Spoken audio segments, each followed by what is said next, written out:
went to war and said goodbye, with not much time to dream.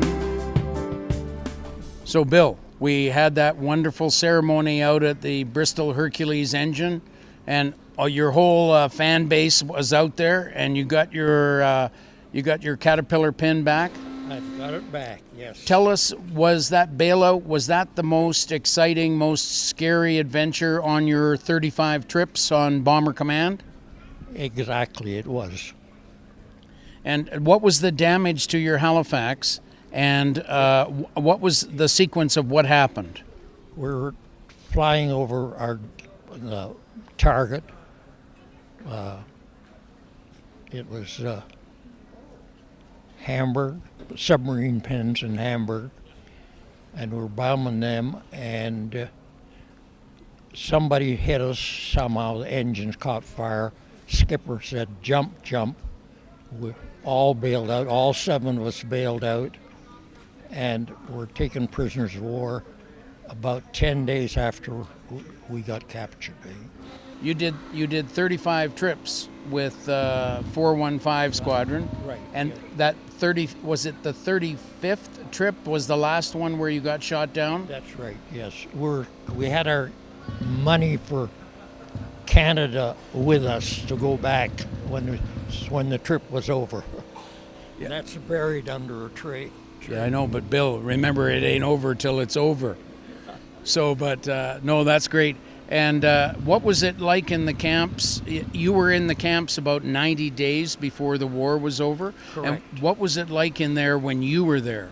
We were in an American camp, and there was about 13,000 Americans, and then the rest were Canadian, all companies.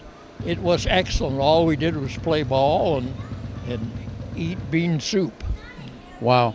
And tell me what you feel about the Halifax. What is your identity with the Halifax? How do you feel about that airplane? Excellent, excellent. It wasn't the Halifax failed. It was the gunneries that got us. See. Wow. So when you first came over to England, after you got transferred, you went to what squadron and what base was that? And what was it like in Yorkshire? Yorkshire was excellent. You know.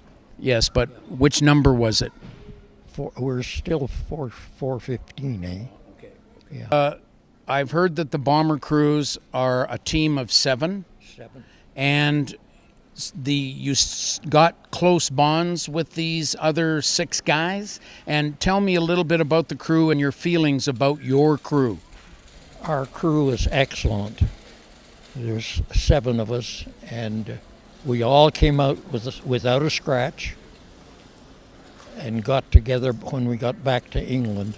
And then when we got to Canada, then we spread all around Canada. Right. And are you the last crew member of your 7 guys? As far as I know, yes. Tell me about the Halifax. What are your feelings? Any comments that you've got about the good old Halibag?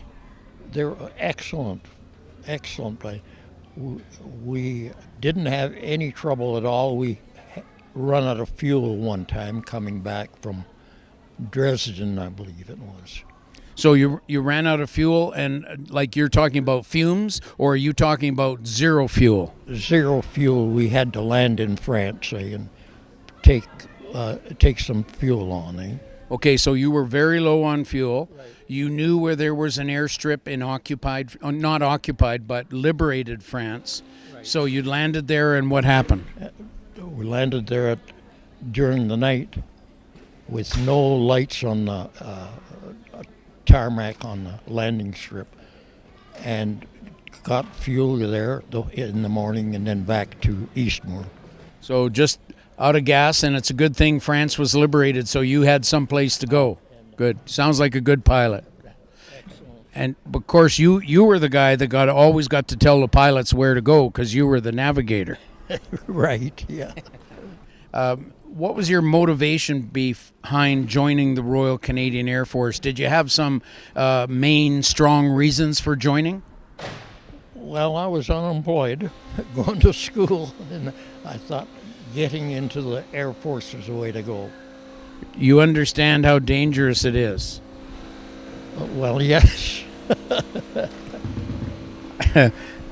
Bill, you know, there's the young people of today. Some of them are not too motivated, and they don't have their priorities straight.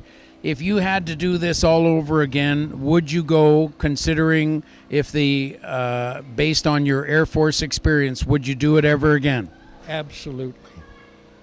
And what would be the reasons? What would be your feelings, your strong feelings behind that? Because we're doing some good for our country. That's great. Well, we're glad you got your Caterpillar pin back, and I think this has been a wonderful day, and thank you for coming out, and thank you for fighting for us. You're welcome. Well, I'll be back here. You'll be back. Okay, good man. Thank you, Bill.